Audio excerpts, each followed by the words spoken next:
Hello, my name is Jennifer Williams. I am the Associate Athletic Director at North Carolina A&T. I also serve as the Executive Director of the Aggie Athletic Foundation, and I just wanted to talk to you all kind of briefly about what my role is at my institution, my career path, a major project or area that I'm responsible for, and then just any advice that could be beneficial to you all as you venture into sport administration. My current responsibilities, I'm over all of the fundraising for the athletic department. I also work with our alumni relations staff to help develop and engage our alumni. I work with our marketing director. I have oversight of that department. And anything that has to really do with money or the external part of the department, I pretty much have a role in it. We are a really small shop. My staff, it's myself. I have an assistant director for development, a part-time assistant, and I have a marketing director.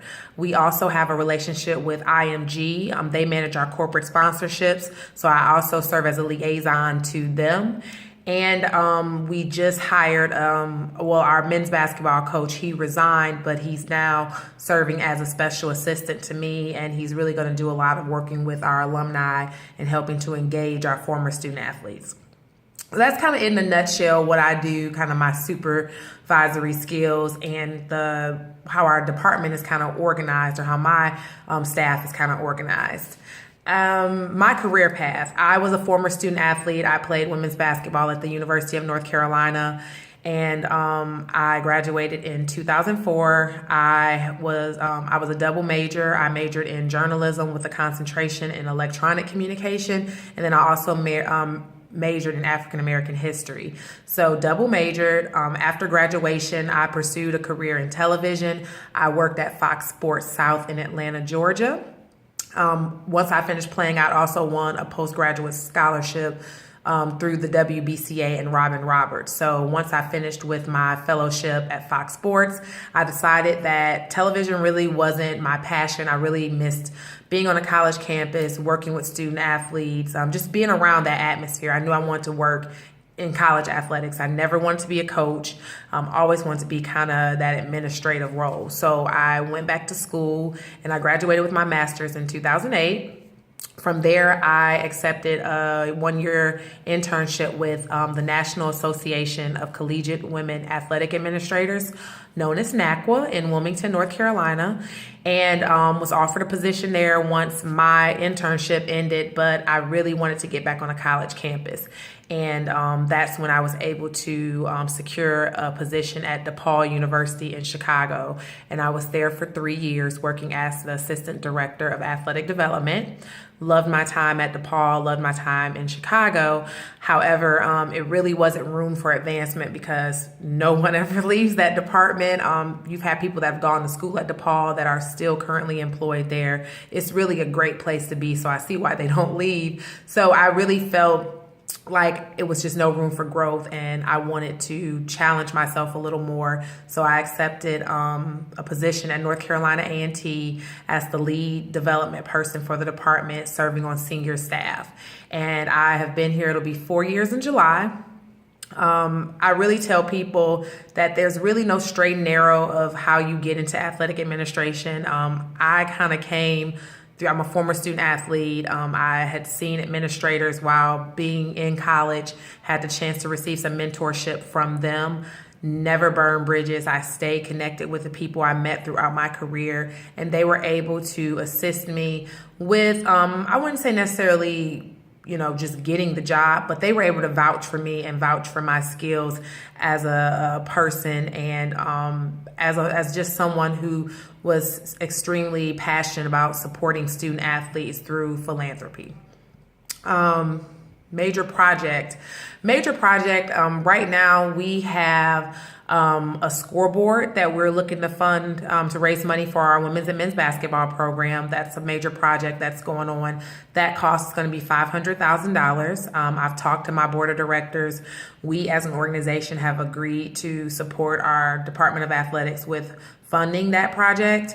Something else we've just finished up is our 125th anniversary for the university as a whole. And so we've had a lot of neat campaigns that we've put out there. We had a drive to 125 to try to secure 125 donors in 125 days. A very successful campaign for us. We pretty much ran it from October to December, and we were able to raise over $11,000. Our football team won the inaugural Air Force Reserve Celebration Bowl, which was aired on ABC, and that definitely helped with us finish out the 2015 calendar year really, really strong and do well with our campaign. So that's really what we have right now. We're in the renewal period for our football season tickets for 2016, and that's always a fun time. Very, very busy, making sure our donors get their seats before the general public, kind of to incentivize them to be members of the Aggie Athletic Foundation. So that ends the end of May. So that's kind of been a little crazy for us right now, but it's a good type of crazy. I try to keep my staff motivated. We work hard and we play hard. So, athletics is not a 9 to 5, but you do have to be passionate about it. It has to be something you love, because this becomes your family. You're here so much, and you really, really have to love what you're doing.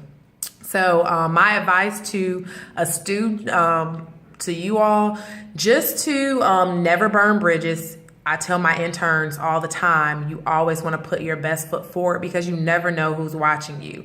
I don't necessarily work directly with my interns or our student workers now that I've had the opportunity to get a little more staff, but I'm always observing them and I'm always watching them, because you never know. I'm personally not going to vouch for someone on a recommendation if I don't feel as if they're doing their best. And you have to always do your best. Even when people aren't watching you, even when the spotlight's on you, that says a lot about your character. So always put your best foot forward, never burn bridges, and just work hard. I'm a firm believer in that success comes to those who work hard. And that's pretty much my best advice I can give to you all. If it's something you love, be passionate about it, and always put your best foot forward and give it your all. So I hope this tidbit was informative. I know I had a 5-minute cap, but it's at 7:30, so I'm signing off. And thank you, Candace, again for allowing me to speak to your class. Have a good one.